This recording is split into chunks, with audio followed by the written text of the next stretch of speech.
Bonjour tout le monde, je vous retrouve pour une petite analyse du S&P 500. Nous sommes le week-end du 25 janvier. Vous savez que d'habitude je fais des analyses mensuelles, j'attends la clôture mensuelle, mais il m'arrive de faire quelques petits points ponctuels sur certains indices lorsque j'estime qu'on se trouve sur des seuils intéressants à surveiller. Et c'est le cas, comme vous allez le voir, sur le S&P 500 ce week-end. Donc je vous rappelle qu'il ne s'agit que d'une analyse technique et que je mets en avant les supports, les résistances, un cadrage du marché, mais qu'il ne s'agit bien entendu en aucun cas d'une recommandation d'achat ou de vente et que vous êtes le seul maître de vos décisions pour rentrer ou sortir des marchés.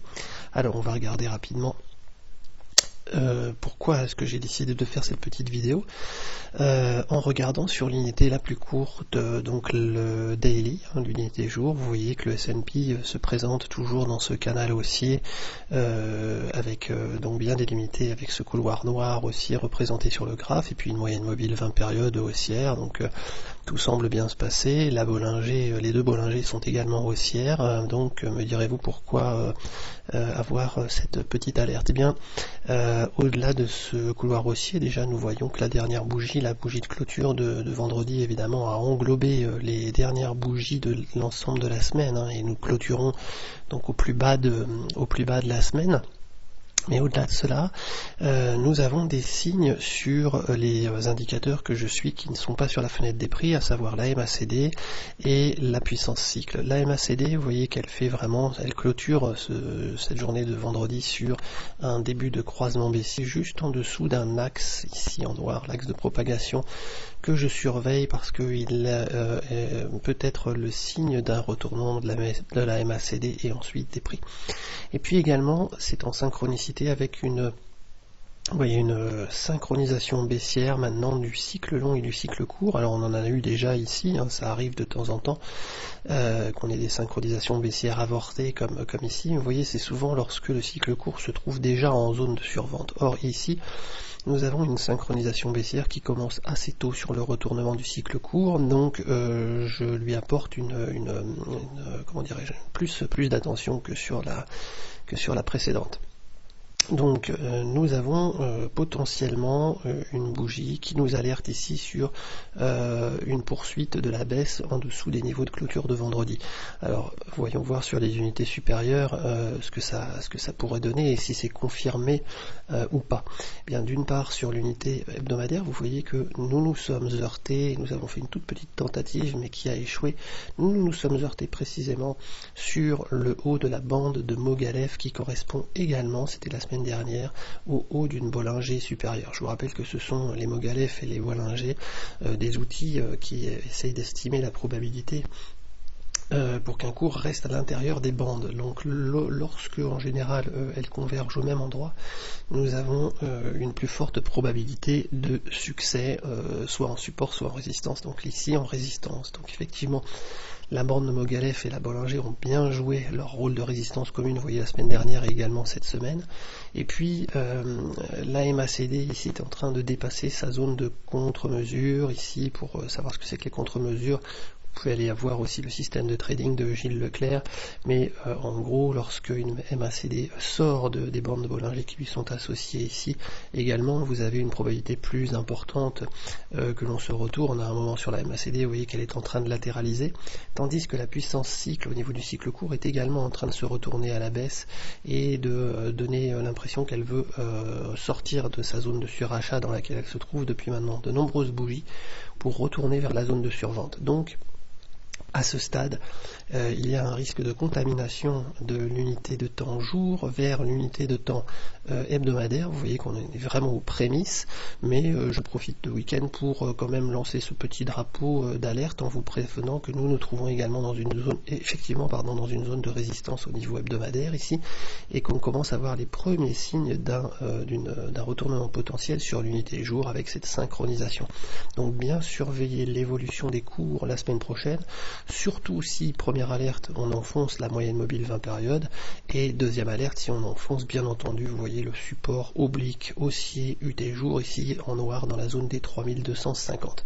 Si jamais on enfonce sur l'UT jour ces supports-là, eh bien, nous aurions à ce moment-là un support dans la zone des 3150 ici, vous voyez, qui correspond cette fois-ci à la MOG-LF inférieure de l'unité de temps hebdomadaire, et puis également à l'ancienne MLH sup de la fourchette d'Andrews que j'ai tracée ici, vous voyez, qui avait servi ici de support au cours au niveau de sa médiane. Donc on aurait, et puis là, pardon, on avait un petit peu hésité avant de dépasser la MLH sup, donc c'était une résistance qui est devenue maintenant support. Elle croise dans la zone des 3150, également avec la MOG-LF inférieure.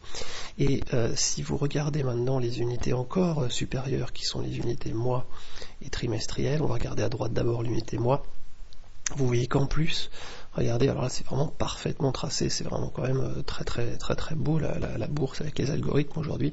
Vous voyez cette ligne rouge qui représente la résistance oblique haussière du S&P, sous lequel le S&P est toujours contenu jusqu'ici. Donc on a eu un premier top ici, une longue période où on a été retenu par cette même résistance, et également ici un top vraiment au point près, et regardez où est-ce qu'on est allé s'arrêter cette semaine, vraiment on est allé encore une fois toucher cette résistance. Je ne compte plus le nombre de points d'impact sur lesquels on a fait une pause et où on s'est retourné un petit peu à la baisse, donc attention, il faut vraiment être vigilant. Vous voyez que la MACD également est en train de s'approcher de cet axe vert, l'axe de propagation vert, et également sur l'unité mensuelle, prête à sortir de sa zone de contre-mesure, et puis également un cycle court qui est en zone de surachat maintenant depuis une ou deux bougies, donc attention aux propagations successives. On retrouve la zone des 3550 ici en retour, vous voyez, en rejoignant les résistances précédentes avec cet axe qui est devenu support.